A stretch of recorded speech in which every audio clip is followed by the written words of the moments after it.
There were no games this weekend in Liga MX due to a referee strike that took place courtesy of the referees. Don't know where I was going with that. Yeah, the referees took strike. But there is some reasons behind it. So this happened after two separate incidents earlier in the week where players were given red cards for threatening officials. So the first was Club America's Pablo Aguilar, who bumped chests with an official while arguing on a call, and the second was Toluca's Enrique Treviero, who shoved an official in a similar situations, and then they announced their strike on Friday just before the matches that took place on the weekend. So Jason, before we get into this, there's a couple of things that I will always reiterate, always, when it comes to referees. I get it. I was one of the most hot-headed players. Anyone who knows me will admit to this, and I used to hate referees in those moments. But I would always restrict myself because there's one thing you never do is you never touch an official, because doing so will get you in a lot of trouble, can get you some of the highest bans imaginable in terms of games you will miss. And you got to respect that these guys, they're out there putting themselves into that situation because obviously they love the game, but they love the game so much that they want to help for it to flow. And it doesn't mean that referees are always the good guy, but you have to give them the benefit of the doubt when it comes to any sort of physical interaction, because I will never ever condone that. Because there's been situations that I've watched games like at the amateur level when guys are punching referees. There was a couple of horrendous instances where people died. On it. Argentina has a major issue. Yeah, they've got an issue. It's not the whole country, just parts of the leagues, no, the lower level leagues. I'm not blaming the whole country. That's my point. I'm not generalizing an entire country. There was the tragic instances up in I believe in the Northwest where someone punched a referee and he died because of a call in an amateur league. That really frustrated me, because I'm like, it's not even a professional standard referee. It's someone who's given up their spare time in the weekend just to help and play along. So regardless of how angry I would always get, there's something that just in my mind would trigger, and I'd be like, okay, this guy is giving up his time to referee a football match. Like, he doesn't have to do it, but so taking out your anger on a call, as much as I understand the frustrations of it, is never going to be okay for me. A couple of very easy solutions. You watch the UFC, Herb Dean, referee.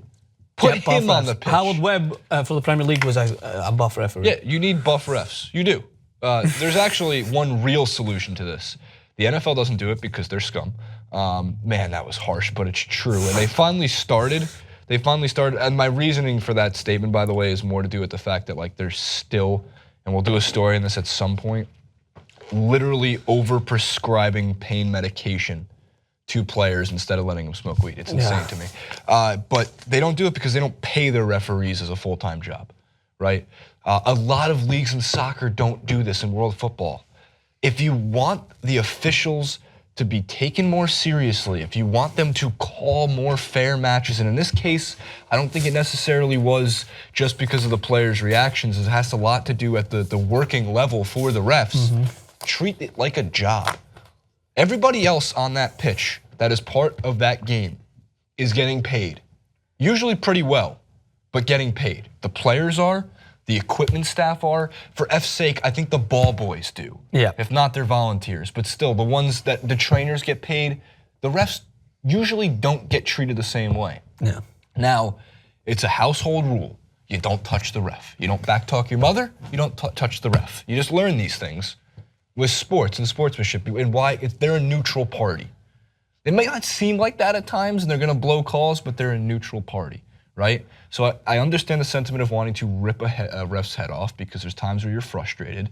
But if you bump into the ref, I thought one of the cool things in the first video that they showed, from part of the reason that the referees are on strike, is the guy ran up to him and chest bumped him. Ref gives him a red card, and the opposing player on the other team just came and shoved the guy off the ref. And you're like, I don't know if I like the ref or not, but I know you can't do that, and if I shove you, you already got ejected, so maybe you won't eject me because I'm protecting the ref. Yeah, there's a problem that it does carry across a lot of sports when it comes to world football, is the level of authority and understanding that you cannot do something like that. And you mentioned it happens in Argentina quite a lot. I know that it's happened in Mexico for a while as well, and I don't know if it's something that needs to be addressed on a broader scale throughout specifically Latin American countries, where they have to kind of stamp out any of these individuals and make a case for them. And it won't happen, by the way, by giving one of them who Trevero, who pushed referee Miguel Flores in the chest, was handed an 8-game ban.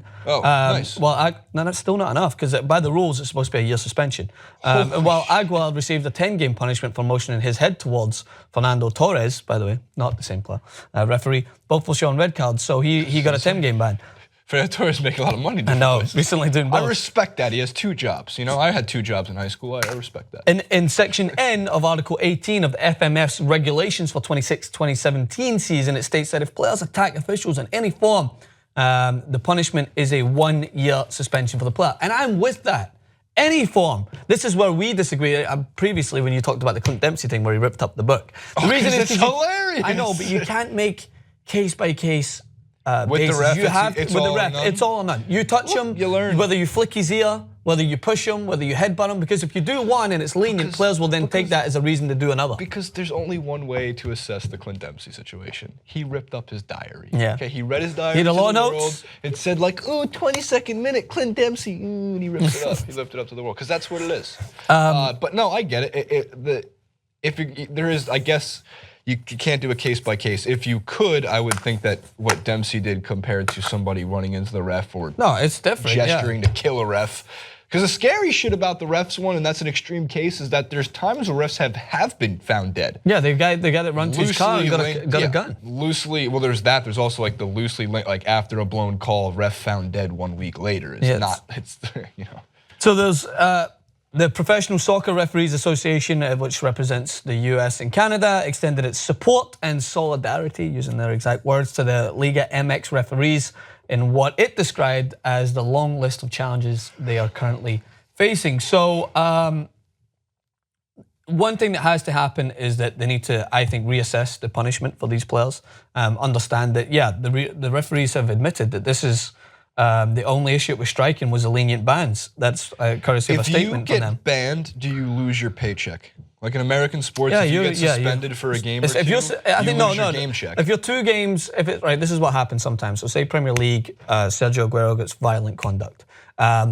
He will be banned from the games. He'll still get paid unless the team fines him. Sometimes it does happen. When someone does something so ridiculous that a team will fine them 2 weeks' wages. Or if they continue to get suspended, they'll fine them a month's wages. So just to try and make sure that it's not a current, not a continuous offence. Because if they're punished just by the league for a couple of games, more often than not, the message will sink in if you hit their paycheck. That's why it's just the point I've always made about the NBA is. But if you're banned for a year, yeah, I think that player will end up losing his paycheck because what use is he to the team? So that will send a message. That guy will never think of touching a referee again that's when he comes point. back. People always say like, they go like, oh, you need to fine that player in the NBA for that reason. And my point has always been the same. Never fine them. Always suspend, because when you suspend, it is a fine. You lose your game check. It's different. I mean, the one thing you'll probably lose is like if you have a game bonus, if you have an appearance bonus or a goals bonus. Oh, the you won't get incentives it. baked in the contracts are sometimes amazing. Like if you never have some contracts probably say if you have no violent conduct throughout your entire year, you get $5,000. If you bite nobody, you get $3,000 and dental plan.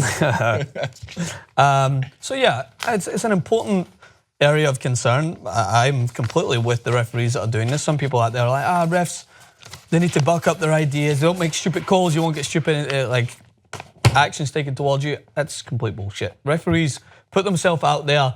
They're literally the brunt of all decisions, regardless of how obvious the call is. Referees will still take a ridiculous amount of heat for it. So you got to respect them, and you got to understand that you cannot ever. This is any young kid out there who's watching this clip at 8 years of age. You can never ever touch a referee or his diary. If I don't shave, do I look tanner in my face? I don't know. I was gonna say, why don't you grow out your stubble, like all the way out? Well, I'm not shaving until Rhode Island loses in the NCAA tournament. Interesting. Which could be as early you as should get Friday it shaved, like get the neck taken away and just have it shaved. I'm thinking just keeping the neck. All right, caveman. Be neckbeard Jay. Hit us in the comments. What do you think of this story? Francis_Maxwell on Twitter. Jason Rubin 91. Itchy. Neckbeards. Go Rams. Rody. You know there's only one Rams. No one knows about that. Everyone knows it lost. Right. Guys just stopped at halfway.